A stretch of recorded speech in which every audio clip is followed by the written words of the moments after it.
Assalamualaikum warahmatullahi wabarakatuh. Hai, aku Lala atau Leha. Di sini aku bakal speak up dan klarifikasi atas tersebarnya video tersebut. Sebelumnya aku minta maaf atas kejadian ini dan membuat onar semua media sosial. Jadi awal mula aku buat video itu 3 bulan lalu. Pacarku meminta video tersebut dan aku menolak untuk membuatnya.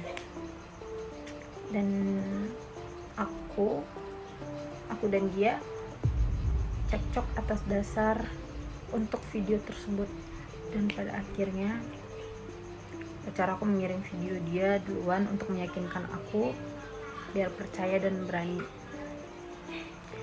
Dan akhirnya selang sehari aku pun kirim video itu lagi dengan adanya muka aku.